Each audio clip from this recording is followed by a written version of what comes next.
Revenons au sujet principal, les mystères de la tombe de Khenkaus. La question est de savoir si cette tombe est aussi ancienne que les pyramides. Et si c'était le cas, quelles preuves avons-nous? Je crois que la réponse se trouve quelque part dans les textes antiques. Après plusieurs mois de recherche, j'ai trouvé quelques indices dans la stèle de l'inventaire.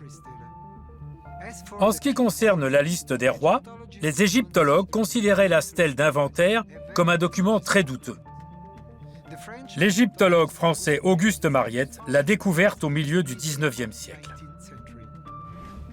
Or, la stèle est datée de la 26e dynastie. Comme je l'ai dit, les archéologues la considèrent comme peu fiable car elle fait référence à des événements controversés survenus au cours du royaume de Khéops. Notamment, l'inscription compilée 1500 ans après la mort de Khéops affirme que lorsqu'il est monté sur le trône, les pyramides et le sphinx étaient déjà construits.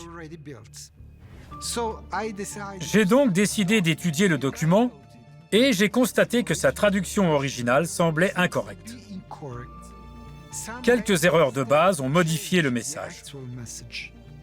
C'est pourquoi je pense que cet élément pourrait être essentiel pour éclaircir le mystère de Gizeh. Lisons l'inscription traduite par les égyptologues.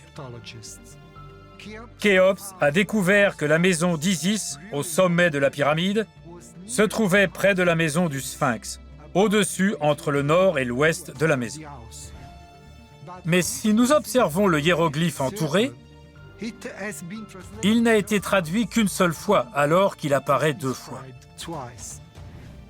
Il signifie près de ou à côté de. Si nous considérons donc que la traduction originale est incorrecte et que la traduction correcte est